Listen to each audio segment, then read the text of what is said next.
வணக்கம். இன்றைக்கி நம்ம பார்க்க போகிற சமையல் என்னென்னு பார்த்தீங்கன்னா, ஒரு 3 வகையான வெரைட்டி ரைஸ் தான் பார்க்க போகிறோம். ஃபஸ்ட்டு வெஜிடபிள் பிரிஞ்சி, 2வது பலாக்காய் பிரியாணி, 3வது சிம்பிளாக பண்ணக்கூடிய தக்காளி சாதம். வாங்க இது 3 எப்படி செய்யலாங்கிறத பார்க்கலாம். இப்போ ஒரு பேன் எடுத்துக்கலாம். பேன் சூடானதும் அதில் ஒரு 2 டேபிள் ஸ்பூன் அளவுக்கு நெய் சேர்த்துக்கலாம்.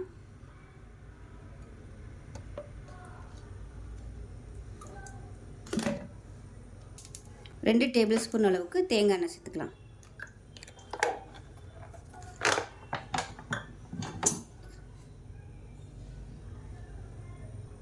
இப்போ இதில் 2 ஸ்பூன் அளவுக்கு கடலை எண்ணெய் சேர்த்துக்கலாம்.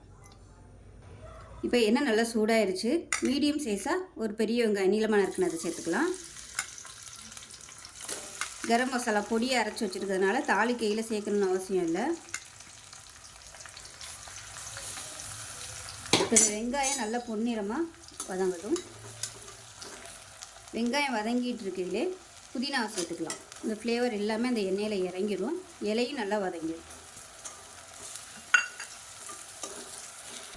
வெங்காயம் வதங்குறதுக்கு உப்பு சேர்த்துக்கலாம். சீக்கிரமாக வதங்கிடும். இப்போ பாருங்கள், வெங்காயம் நல்லா செவக்க ஆரம்பிச்சிருச்சு. இந்த மாதிரி நல்லா லைட்டாக செவந்து வரணும். இப்போ இந்த ஸ்டேஜில் இஞ்சி பூண்டு பேஸ்ட்டை சேர்த்துக்கலாம். நல்லா ஒரு 2 டேபிள் ஸ்பூன் அளவுக்கு எடுத்துருக்கேன்.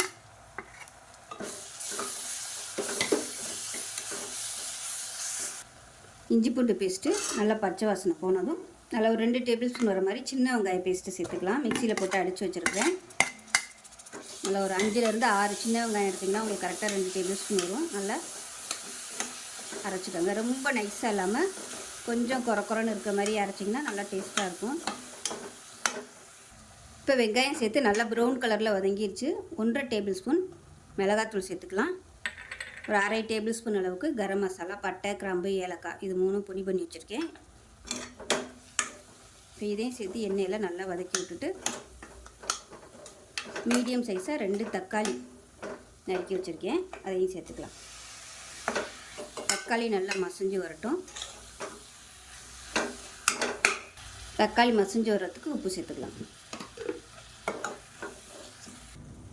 தக்காளி லேசாக மசிய ஆரம்பிக்குது. இதில் நல்லா ஒரு 2 டேபிள் ஸ்பூன் அளவுக்கு தயிர் சேர்த்துக்கலாம். நல்லா ஃப்ரெஷ்ஷான தயிராக சேர்த்துக்கோங்க, புளிப்பு இல்லாததாக.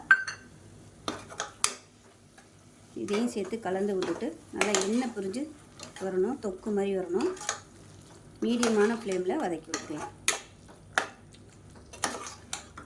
இப்போ இது வதங்கட்டும்.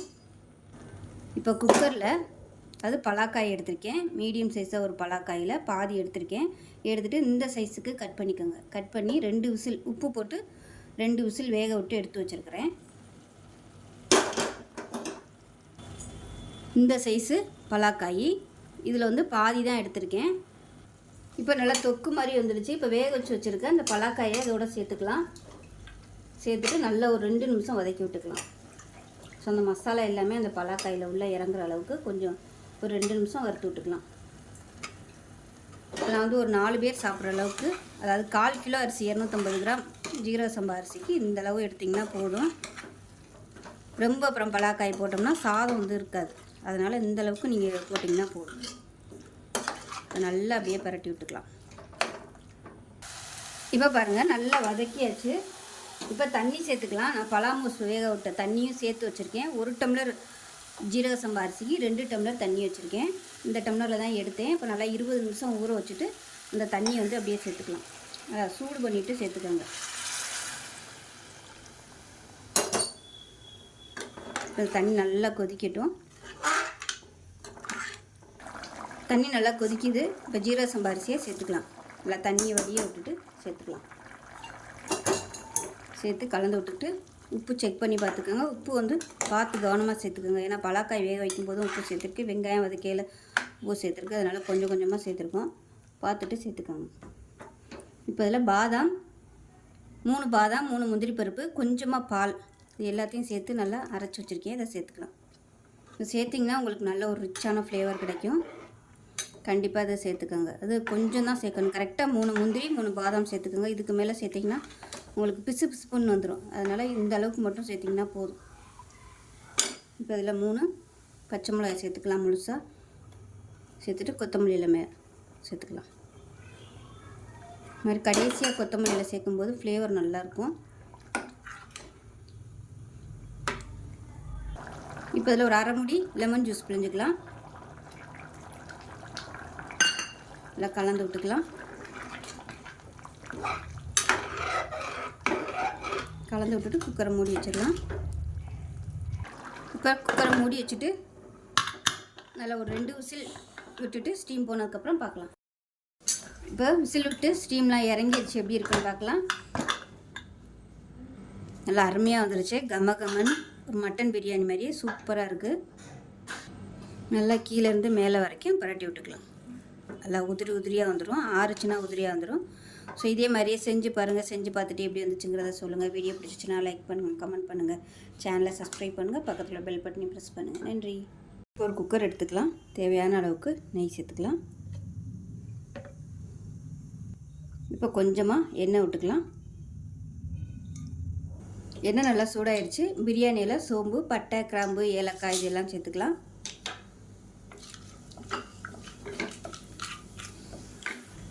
இப்போ இது நல்லா பொரிய ஆரம்பிக்கவும் மீடியம் சைஸாக ஒரு பெரிய வெங்காயம் நீளமாக நறுக்குனதை சேர்த்துக்கலாம். வெங்காயம் வதங்குறதுக்கு உப்பு சேர்த்துக்கலாம். இப்போ வெங்காயம் நல்லா வதங்கிடுச்சு. ஒரு 4 பல் பூண்டு தட்டி வச்சுருக்கேன், அதை சேர்த்துக்கலாம். இதுக்கு வந்து இஞ்சி போடணும்னு அவசியம் இல்லை. இந்த மாதிரி பூண்டு மட்டும் போட்டுக்கோங்க, நல்ல ஃப்ளேவராக இருக்கும். பூண்டு நல்லா வதங்கிடுச்சு. இப்போ காரத்துக்கு தகுந்த மாதிரி மிளகாத்தூள் சேர்த்துக்கலாம். 1 டேபிள் ஸ்பூன் மிளகாத்தூள், 1/4 டேபிள் ஸ்பூன் மஞ்சள்தூள் சேர்த்துக்கலாம். மிளகாத்தூள் நல்லா வதங்கிடுச்சு. மீடியம் சைஸாக 2 தக்காளி 1-2 அடித்து வச்சுருக்கேன், இதை சேர்த்துக்கலாம். இந்த தக்காளி நல்லா வதங்கி எண்ணெய் பிரிஞ்சு வரட்டும். இப்போ இதில் ஒரு கைப்பிடி அளவுக்கு ஃப்ரெஷ்ஷான பட்டாணி சேர்த்துக்கலாம். இது வந்து ஆப்ஷனல் தான், இருந்தால் சேர்த்துக்கோங்க. இப்போ இதுவும் இதோடு சேர்ந்து கொஞ்சம் நல்லா குக்காகி வரட்டும். இப்போ தக்காளி நல்லா கொதிச்சு எண்ணெய் பிரிய ஆரம்பிச்சிருச்சு. இப்போ 1 டம்ளருக்கு 2 டம்ளர் அளவுக்கு தண்ணி எடுத்திருக்கேன். 1 டம்ளர் அரிசிக்கு 2 டம்ளர் தண்ணி. நான் சாதாரண வீட்டில் யூஸ் பண்ணுற அரிசி தான் எடுத்திருக்கேன். இப்போ நல்லா கலந்து விட்டுட்டு கொதிக்கட்டும். இந்த கிளாஸில் 1 டம்ளர் எடுத்திருக்கேன். இது கரெக்டாக 100 கிராம் அளவுக்கு பிடிக்கும். இந்த டம்ளரு 100 கிராம் அரிசியில் தான் நான் இன்றைக்கி செய்கிறேன். இது தாராளமாக ஒரு 2 பேர் சாப்பிட்லாம். இப்போ நல்லா கொதிக்கட்டும். இப்போ தண்ணி நல்லா கொதிக்க ஆரம்பிச்சிருச்சு. அரிசி நல்லா 2-3 தடவை கழுவிட்டு ஊற வச்சு வச்சுருக்கேன். இந்த அரிசியை சேர்த்துக்கலாம். நல்லா 1 மணி நேரம் ஊற வச்சுட்டேன்.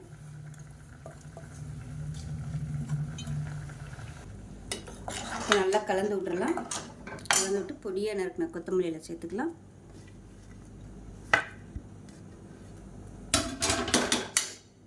சேர்த்து நல்லா கலந்து விட்டுட்டு குக்கரை மூடி வச்சிடலாம். உப்பு செக் பண்ணி பார்த்துக்கோங்க. இதில் கொஞ்சமாக உப்பு சேர்த்துக்கலாம்.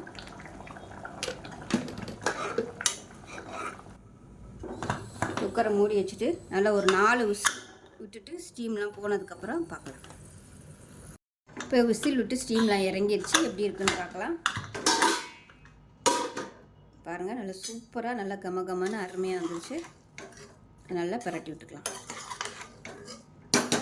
நல்லா ஆறுச்சுன்னா கொஞ்சம் நல்லா ட்ரை ஆயிரும்.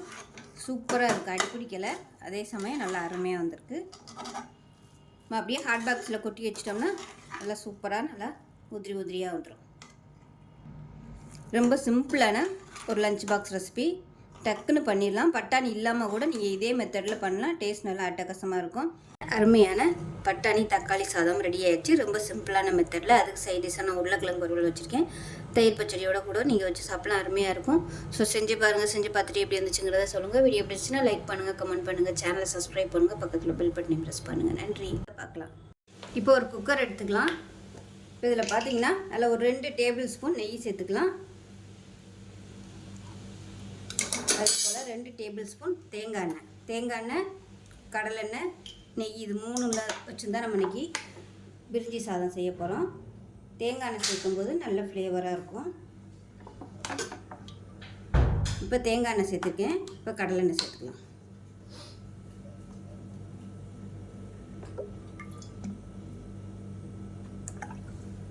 மொத்தம் வந்து 6 டேபிள் ஸ்பூன் அளவுக்கு எண்ணெய் சேர்த்துருக்கேன். இப்போ எண்ணெய் நல்லா சூடானதும் ஒரு பிரியாணி இலை சேர்த்துக்கலாம். இது கூடவே பட்டை, கிராம்பு, அன்னாச்சி பூ, ஸ்டார் அனீஸு, ஏலக்காய் எல்லாமே சேர்த்துக்கலாம். இப்போ கரம் மசாலா எல்லாமே பொரிய ஆரம்பிச்சிருச்சு. இப்போ இதில் மீடியம் சைஸாக ஒரு பெரிய வெங்காயம் நீளமாக நறுக்குனதை சேர்த்துக்கலாம். இது கூடவே புதினா, கொத்தமல்லி ஒவ்வொரு கைப்பிடி எடுத்து வச்சுருக்கேன். அதையும் இந்த எண்ணெயில் போட்டு வதக்கிக்கலாம்.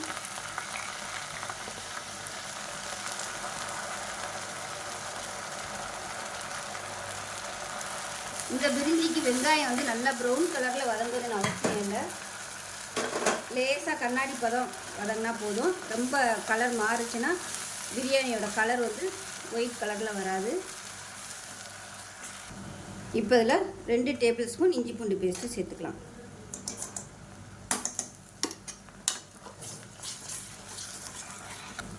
இப்போ இஞ்சி பூண்டு பேஸ்ட்டு நல்லா வதங்கிடுச்சு. இப்போ காய்கறிகள் எல்லாமே சேர்த்துக்கலாம்.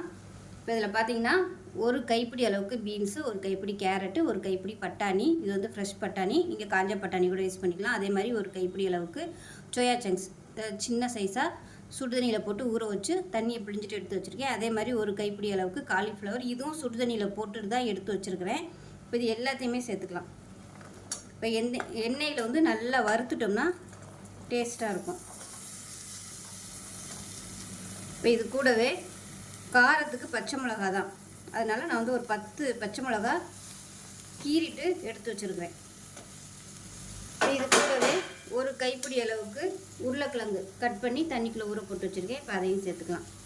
இப்போ நான் எடுத்துருக்க அரிசி பார்த்திங்கன்னா 1/4 கிலோ அரிசி எடுத்திருக்கேன். அது அளவு அரிசி எடுத்திருக்கேன். அதனால் எல்லாமே ஒவ்வொரு கை எடுத்துக்கோங்க. இது எல்லாத்தையுமே இந்த எண்ணெயில் வதக்கிக்கலாம். இப்போ 1 டீஸ்பூன் உப்பு சேர்த்துக்கலாம், இந்த காய்கறியில் உப்பு பிடிக்கிறதுக்காக.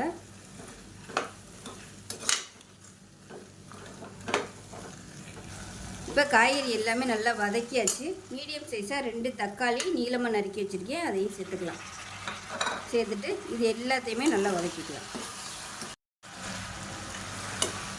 ஸோ இது எந்த அளவுக்கு நம்ம எண்ணெயில் வறுக்கிறோமோ அந்தளவுக்கு நல்லா பிரிஞ்சி சாதம் நல்ல டேஸ்ட்டாக வரும். இதனால் நல்லா வதக்கிறது தான் முக்கியம். அப்போ தான் நல்ல ஃப்ளேவர் கிடைக்கும். இதுக்கு சைடிஷே தேவையில்லை, எல்லா காய்கறியும் சேர்த்துருக்கிறதுனால வெறும் ஊறுகாய் இல்லை வடகம் வச்சு சாப்பிட்லாம். பசங்க லஞ்சு கொடுக்குறதுக்கு ரொம்ப ஈஸியாக இருக்கும். முதல் நாளே எல்லாத்தையும் நறுக்கி வச்சுட்டோம்னா ஈஸியாக பண்ணிடலாம். இப்போ தக்காளி நல்லா லேசாக மசிய ஆரம்பிச்சிருச்சு. இப்போ 1 டம்ளருக்கு 2 டம்ளர் தண்ணி நல்லா சூடு பண்ணிவிட்டு சேர்த்துக்கிறேன். நான் இன்றைக்கி வெறும் தண்ணி தான் சேர்த்துருக்கேன். இதுக்கு பதிலாக நீங்கள் 1 டம்ளருக்கு தேங்காய் பால் சேர்த்து கூட பண்ணலாம். நான் இன்றைக்கி வெறும் தண்ணியில் தான் பண்ணியிருக்கேன். இது கொதிக்க ஆரம்பிக்கட்டும். இந்த சைடு ஜீரக சம்பா அரிசி தான் எடுத்திருக்கேன். நீங்கள் பிரியாணி அரிசி எடுக்கிறதுனால எடுத்துக்கலாம். நல்லா ஒரு 20 நிமிஷம் நல்லா ஊறிடுச்சு. 2-3 தடவை கழுவிட்டு 20 நிமிஷம் ஊறிட்டு தண்ணியை வடிச்சிட்டு எடுத்து வச்சுருக்கேன். இப்போ இந்த தண்ணி வந்து கொஞ்சம் கொதிக்க ஆரம்பிக்கட்டும். உப்பு கம்மியாக இருக்குது, உப்பு சேர்த்துக்கலாம். இப்போ இது கொதிக்க ஆரம்பிச்சிருச்சு. ஊற வச்சுருந்தா அரிசியை சேர்த்துக்கலாம். பிரியாணி அரிசி யூஸ் பண்ணுறதா இருந்தாலும் இதே அளவு தான் தண்ணி. 1 டம்ளருக்கு 2 டம்ளர் தண்ணி. இப்போ இது நல்லா கலந்துடலாம். வெறும் அரிசி மட்டும் நம்ம யூஸ் பண்ணுறதா இருந்தால் 1.5 பங்கு போதும். இது நம்ம காய்கறி எல்லாம் சேர்த்துருக்கிறதுனால 2 டம்ளருக்கு தண்ணி வச்சோம்னா தான் நல்லாயிருக்கும். இல்லைன்னா ரொம்ப அப்படியே ட்ரை ஆயிரும். இப்போ நல்லா கலந்தாச்சு. ஒரு அரை முடி லெமன் ஜூஸ் பிழிஞ்சு விட்டுக்கலாம்.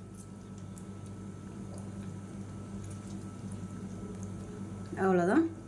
இந்த தக்காளியுமே ரொம்ப அப்படியே மசிகிற அளவுக்கு வதக்கக்கூடாது. லைட்டாக அது கரைய ஆரம்பித்தா போதும். இப்போ உப்பு டேஸ்ட் பண்ணி பார்த்துட்டு பத்தலைன்னா சேர்த்துக்கலாம். இப்போ குக்கரை மூடி வச்சுட்டு நல்லா ஒரு தடவை கலந்து விட்ருங்க. அடியிலெல்லாம்